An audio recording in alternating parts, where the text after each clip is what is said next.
দীর্ঘদিন ধরে এলাকায় নেই বিদ্যুৎ পরিষেবা, আর তার জেরেই নাকাল হচ্ছেন মানুষজন। এবার ভোট গ্রহণের প্রাক্কালে এলাকায় বিক্ষোভে সামিল হলেন পুরুষ মহিলা নির্বিশেষে স্থানীয় বাসিন্দারা। ঘটনা পশ্চিম বর্ধমানের আসানসোলের জামুরিয়ার 243 নম্বর বুথে। জানবাজার গ্রামে দীর্ঘদিন ধরেই বিদ্যুৎ পরিষেবা নিয়ে ক্ষোভ রয়েছে এলাকার মানুষজনের। একাধিকবার সংশ্লিষ্ট কর্তৃপক্ষের কাছে আবেদন করলেও এলাকায় বিদ্যুৎ পরিষেবা না থাকায় যথেষ্ট সমস্যার মধ্যে পড়েন স্থানীয় বাসিন্দারা। মহিলারা, বিশেষত পড়ুয়ারা, তারাও যথেষ্ট সমস্যার মধ্যে। স্থানীয় প্রাথমিক বিদ্যালয়ে হয়েছে ভোট গ্রহণ কেন্দ্র। এবার সেই ভোট গ্রহণ কেন্দ্রে তালা ঝুলিয়ে দিলেন এলাকার বাসিন্দারা। মহিলারা তারা প্রতিবাদে সামিল হয়েছেন। এলাকার মানুষজনের অভিযোগ, যেভাবে তারা গরমের মধ্যে দিনের পর দিন কষ্ট অনুভব করছেন, সন্ধ্যার পর থেকেই অন্ধকারে ডুবে যাচ্ছে এলাকা। যারা ভোট গ্রহণ করতে আসছেন ভোট কর্মীরা, তারাও যাতে তাদের এই অবস্থাটা বুঝতে পারেন, তার জন্যই তারা জেনারেটরের ব্যবস্থা করতে দেবেন না। ভোট বয়কটের না গিয়ে তারা ভোট কেন্দ্রেই তালা ঝুলিয়ে দেন। ঘটনাকে কেন্দ্র করে তুমুল উত্তেজনা ছড়ায় জানবাজার গ্রামে। ঘটনার খবর পেয়ে স্থানীয় জনপ্রতিনিধিরা আসেন ঘটনাস্থলে, আসেন পুলিশ প্রশাসনের দায়িত্বপ্রাপ্তরা। পুলিশ এবং জনপ্রতিনিধিদের সামনেই ক্ষোভে ফেটে পড়েন এলাকার মহিলারা। জামুরিয়ার 243 নম্বর বুথে দীর্ঘদিন ধরে বিদ্যুৎ পরিষেবা নেই এবং বিদ্যুৎ পরিষেবা না থাকার জন্য গরমের মধ্যে দারুণ অসুবিধার মধ্যে পড়েছেন এলাকার বাসিন্দারা। পুরুষ মহিলা নির্বিশেষে সবাই দুর্ভোগের শিকার। একাধিকবার সংশ্লিষ্ট কর্তৃপক্ষের কাছে আবেদন করেও সমস্যার সমাধান হয়নি।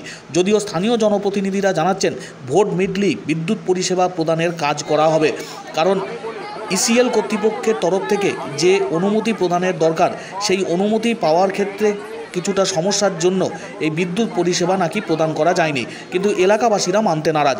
যে দুর্ভোগ বা যে গরমের পরিস্থিতির মধ্যে তারা দিনের পর দিন কাটাচ্ছেন, ভোট গ্রহণ করতে যারা আসছেন তারাও যাতে সেই পরিস্থিতির শিকার হন এবং তারাও যাতে সেই পরিস্থিতিটা বুঝতে পারেন এবং প্রশাসনের দায়িত্বপ্রাপ্তরাও বুঝতে পারেন, তার জন্যই এই আন্দোলনে নেমেছেন তারা।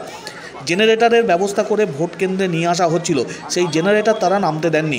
পুলিশ প্রশাসনের দায়িত্বপ্রাপ্ত আধিকারিক থেকে শুরু করে এলাকার জনপ্রতিনিধিরা ঘটনাস্থলে এসে বোঝাতে চাইলেও গ্রামবাসীরা প্রতিবাদে অনড়।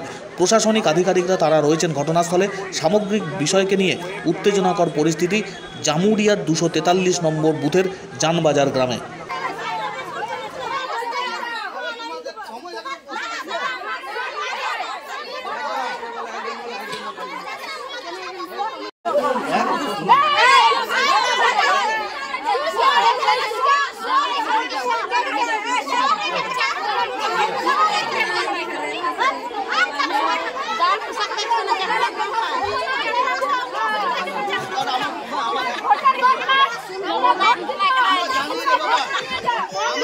বিক্ষোভ করছি যে আমাদের যে অত বছর থেকে এইখানে কারেন্ট দেওয়া হয় নাই।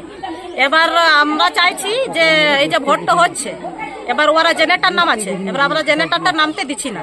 যেমন আমরা যেমন ভোগ করেছি তেমন আমরা চাইছি একদিন ওরাও ভোগ করবে। এই যে আমাদের ছেলে মেয়েগুলো পড়তে যাচ্ছে বাইরে, এবার ওরা যে আসছে মুখস্থগুলা দিচ্ছে মাস্টারগুলা, এবার ওরা ঘরে মুখস্থ করতে পারছে না। এবার কারেন্টই নাই, কোথা থেকে পড়বে ওরা? এই যে আমাদের সামনে প্রাইমারি স্কুল, এবার ওই স্কুলে যে ছোট ছোট ছেলে মেয়েগুলো পড়ছে, এবার ওরা পড়তে পারছে না গরমে। এবার ঘাম মুছে মুছে কত পড়বে ওরা? এই যে অতদিন পেরালো, ধরে নাও ভোট তো আজকে হচ্ছে না, এটা তো অনেক দিন থেকে মানে তয় হয়েছে যে আজ এই তারিখে ভোট হবে, কিন্তু নেতাগুলা তো একদিনও আসে নাই, এই আজকে আসছে। কেন আসছে আজকে? বিক্ষোভ দেখাচ্ছে লাইনের জন্য, কিন্তু লাইনটা অ্যাপ্রুভাল হয়ে গেছে, কিন্তু নির্বাচনের জন্য কাজটা হয়নি। আমি আগে পেলে আগে করিতাম কাজটা, সমস্ত কিছু হয়ে গেছে। ওরা ওদের একটা ক্ষোভ আছে যে আমরা গরমে মরছি, সেভাবে যেন ওরা গরমে বসে ভোটটা নেয়, এটাই ওদের ক্ষোভ, আর কিছু না। কিন্তু আমাদের যেটা করার আমরা করবো। এখন কি করা যায় দেখি, ভোটটা তো করাতে হয়। দেখুন, এই এলাকার দীর্ঘদিনের সমস্যা কারেন্টের, এটা কিন্তু সত্যি। তো যেহেতু এই জায়গাটা ইসিএল ল্যান্ডের ওপর মানুষ এখানে বসবাস করে, এখানে এনওসির জন্য বারবার পিছিয়ে যাচ্ছিল কারেন্টটা। আমরা পঞ্চায়েত ভোটের সময় এদিকে কোথাও দিয়েছিলাম যে কারেন্ট আমরা নিয়ে আসবো। সেই মোতাবেক আমরা প্রধান, আমরা সকলে মিলে টিম ওয়ার্ক করে আমরা টোটাল কাজ করেছি এবং কাজ করার পরে এদের এই যে মেমো নম্বরটা দেখতে পাচ্ছেন, মেমো নম্বরটা এদের অলরেডি পাঠিয়ে দিয়েছে আমাদের বিদ্যুৎ ভবনে, অ্যাপ্রুভালও হয়ে গেছে। ভোটের পরে ভোটে নির্বাচন বিধি থাকার জন্য এখন কাজটা হয়নি। এদিকে ওটাই বুঝাচ্ছি, এরা এখনও বুঝতে পারছে না, ব্যাপারটা চেষ্টা করছি এদিকে আরও বুঝাবো। ভোটের পর কারেন্ট অবশ্যই 100। দেখুন, আপনার ওই জন্য আমরা কাগজ নিয়ে ডকুমেন্ট নিয়ে এসেছি যে দেখুন আমরা এই অ্যাপ্রুভাল যেটা গেছে সেটা আমরা মেমো নম্বর ধরে দেখুন আপনাদেরকে দেখিয়ে দিচ্ছি।